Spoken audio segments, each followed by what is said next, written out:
when you are growing up the leadership style, you are into continuous watch. People are just watching your risk abilities and, encouraged me and motivating me and still motivating me.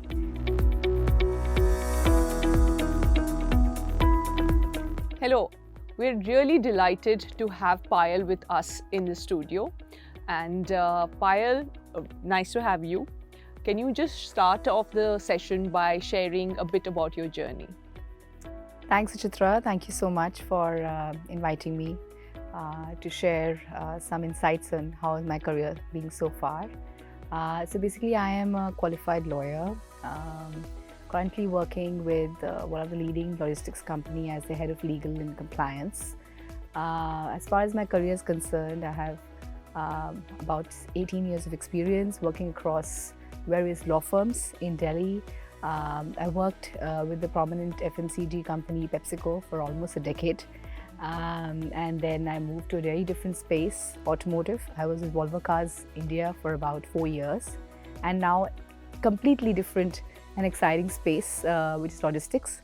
So, this has been a very, very thrilling journey for me with a lot of learning so far. Yeah, looks very interesting because you really changed industries. You've explored absolutely different from FMCG, automotive, service, and of course in the law firm itself. So what made you choose these switches from one industry type to the other? I think to each their own. Everybody has their own personal priorities in life. There was a point of time when I moved from a very good position in a law firm to in-house purely for personal reasons. And I think we as women always have this sort of dilemma in terms of what you need to prioritize. But as I look back, I think that was one of the best decisions when I moved as a quite law firm space to in-house. And obviously, there's a time when you always need to explore and move out of your comfort zone, right? So I think it gave me a little push to move to a different new space. And I think the continuous learning curve, your risk abilities and, encouraged me and motivating me and still motivating me to make these very exciting career choices. Right. So I'm hearing one part was motivated by personal, and after that you made your choices because of learning, getting out of comfort zone, exploring something new and exciting. So when you think about, your journey, what are some of the trade-offs that you've had to make to come to the point now where I understand you're part of the ExCom, your management committee, looking after a great width of a role. So what's the trade-off that you've made? As women, since we also have this personal family commitments and everything, I think it's always a continuous sort of exciting space. And I think I will not say not really put a trade-off in a negative connotation. I will rather say it's a choice that I made, which I feel was very good for my career journey as I look back. There was a point of time when I left a good position in the law firm to move in-house. That's a trade-off I made, right? Of being, at that time, the in-house space was just coming up. Law firms were the place to be for good lawyers to be in. So I left that, so that's a trade-off. But I look back now, it's good that I moved into a good company, because now in-house positions are like really looked after, and a lot of law firm partners aspire to be general counsels, right? So, and then later on, as I moved to in-house, I think a lot of things where I have, missed a family priority versus attending an office meeting, or, going on to long travels, or maybe missing an office meeting to prioritize my family. So I think to each their own in different parts of, as you are moving up the ladder. I think that's something which I will say, not really a trade-off, but a priority in your life. Right. The choices that you make based on that time, situation, on your personal life, your professional life. I think that's what I will rather put it. Yeah. So each time you have to balance it out. Correct. Saying what is more important at this point? Should I stay back or should I go and be with my child. You Correct. know, that's the Correct. kind of decisions that keep coming. So it's not a one-time event. Yes, of course not. It's a continuous process. Right.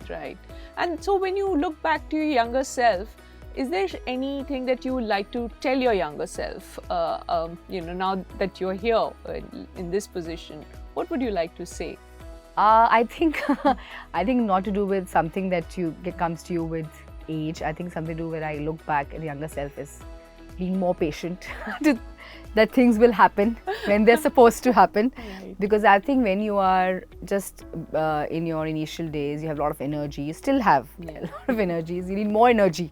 If I look back, I think a little bit more patience and how I deal with things which are not in my control. And I think also being more reacting versus responding to uncertain situations. These are two things which I think when I look back, I say that. Yeah, and I think these are life lessons. Life lessons. These are, all parts of our life. Correct. We need to remember this saying, we need to be more patient, we need to respond rather than react. I think this is important in every phase of our life. Right? And the good part is actually when you look back and you think over it and reflect, that, I could have done better. I think that's what is also about continuous learning. Yeah, that's continuous learning. It keeps coming back. And so when you look forward, what are the things that you would like to continue to do? Continuous learning is very, very important for us, no matter what positions, no matter what is it. Second is, of course, I continue to be authentic the way I am. I think these days, be it at home, be it in professional, people really want authentic leadership styles where, no matter what is going on, they want leader people to be very, very transparent and authentic. And third, of course, I think a lot about people. Continue to focus on people, being empathetic. Continue to be kind in this not so kind external environment. I think that's something which has always helped me, to be quite humble the way I am, and that's what I want to be consistent as you grow up, the further positions in my career. That's very valuable actually, to have these traits in your leader as well, right? So tell me, when you have legal profession per se, even in the law firms or even in the in-house, are quite male dominated still, right? So as a woman, what kind of challenges have you had to face navigating this arena? Okay, so I think personally I've been blessed because I have been fortunate to work with male managers, male colleagues who have always had a very, very open and a very growth mindset. I've been fortunate that I worked with law firms and other in-house companies where I've always had male managers. I think in the last two organizations only I had female managers who have also been very, very supportive. I think it's all about in the legal profession. You asked about women. I think it's all culturally driven because when you go back to my parents, I think, as I said, my mother is also a lawyer. My father, in fact, encouraged her to get into law. And that was a time when there were very few women lawyers because that's all very part of the culture. Yeah. Because usually, when we were young and that time, women were mostly into teaching or the regular jobs. Absolutely. I think legal profession, there were very few women who really wanted to get that. Right. I think, but now as I see, when many years back I started off, and now when I see more, I think there's a lot of change, and it's a very, very progressive change where I do see a lot of women lawyers coming in, not just in law firms, in litigations, but even in-house positions. And I think it's the whole external environment, which is now encouraging it. But yes, we still have a long way to go, more from a culture perspective. So, and the mindset change.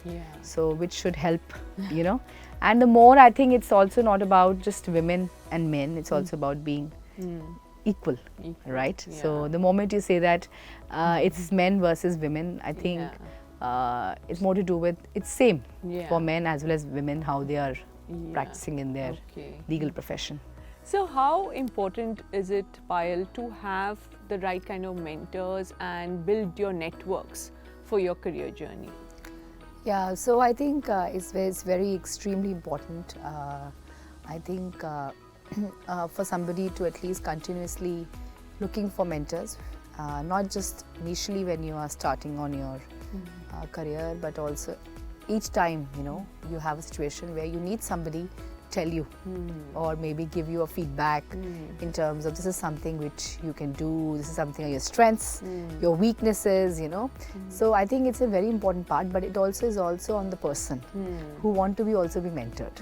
Right. So there was a time when I moved from in-law firm to in-house, right? And every time you take a decision in your life, I did not know how the in-house space works, but there was somebody, you know, who first of all volunteered, you can say, and of course I grabbed that opportunity to mentor me that, you know, this is how the in-house space works. So I think it's a very, very important part of creates a safe space, no? Safe space and self-reflection, because many times when you are growing up the leadership style, you are into continuous watch. People are just watching how you, because when you are at lower positions, people are like, okay, fine, but I think it's up there where I personally feel that, you know, that's even more important, because not just becoming a woman versus man, but overall as leaders, we're always under the spotlight. Everybody watch, this is how. And you need that space just to have a question answer or trusted advisor, you know, is it okay for me to make a change now, or is it okay for me to, like you said, the performance feedback or how you presented, right? So these are, I guess, what you're really and what do you do better, you know, what are my strengths, my weaknesses. So I think it's a continuous process. And what about networks? How have you gone about actively building networks? Yeah, I think it's extremely important, especially in our profession. A legal profession is all about networks, irrespective that you are in litigations, or you're in in-house. I think in-house now, because it is a very thriving area of law, and over the past couple of years, the GC, General Counsel Network, has become extremely active. We do have a lot of, you know, the sessions, conferences, WhatsApp group where we all GCs, you know, take referral checks. You know, there's a law firm we should hire, not hire, which is a good senior counsel, you know, because ultimately the trend has changed. It's not just about only limited to lawyers and law firm, it's also about GC. And I think networking, one, is of course part of the whole legal thing, because ultimately it helps you build your credibility, build your own personal brand, you know, and I think personally in my whole career, I think that has played a very important role, you know, because I think when you work in a particular organization, you get along, you build relationships, you move to another organization, you build more relationships, you know, so it's like extremely important part of it. And I think I was in fact sharing with you that my current job was actually referred by somebody I had worked many years back. So I think it's all about building your credibility, building your personal brand, and especially in legal profession, if you are able to make a positive impact, I think it all not only gives you a lot of, you know, fame, name and fame, it also helps you, you know, being a lot of recognition that, you know, people say that, oh, she's a trusted lawyer, we can go up to her for a genuine advice, because you also have to build trust. So not just in legal, but in the company also, you know, when you are doing stakeholders, management. For us as lawyers, I think building trust also helps if you are having and I think it's not only relationship. The law, I think in every career, if you are building credibility, if you are able to deliver what you promise, then people respect that, right? And then when they want to refer somebody, they'll always say, hey, I remember, even like you said, many years later, they'll refer somebody because it's their credibility at the end of the day. When they refer somebody, it's their credibility. So building that over a period of time is you know, always helps, right? So you did talk a little bit about your leadership style, you know, authenticity and people focus, caring, kindness, great. But anything else you want to add on what leadership style you like to be seen as a role model for? I think leadership style, one thing I think which I think at least I have imbibed and continue to practice is decision making. I think being a leader, if you're able to make, not good or bad, you don't know, right? Decisions can go wrong. But I think be very decisive is a very important trait of a good leader. Because many times what I see the other teams struggle is that, oh, they have all the ifs and buts, but what to do? You know, and especially being a head of legal, I think seeing all the facts in front of you and then advising the management that this is the right thing for the company to do. And seeing the long term versus short term. We always talk about it. I think that's something, one leadership style I would always be known as, that she's very decisive. That's excellent. You know, and second is, of course, what decision you have made, standing by the decision. Because many times, you know, it can go wrong, but then ultimately a decision has been made. So how you stick by it, support the team, you know, that okay, whatever happened, fine, we have lessons learned, but this is what we did in that circumstances. So then that's one leadership style. And I think it's so important in today's world when you never get 100% of the information. Correct. Because if you had, then you probably need an AI to make the decision, right? Yeah, it's very uncertain. Very uncertain, it's totally changing. So within that context, for a team to know that this will be done. The leader will take a decision, not just sit on it and postpone it. That's so important. I think your team must be loving you for that. And especially the space that I work in, I work with a logistics company, extremely fast-paced. Obviously, FMCG was also like that, but I think logistics is also extremely competitive. We have a very, very aggressive external environment where they already expect the legal department to work in a very agile and a lot of speed.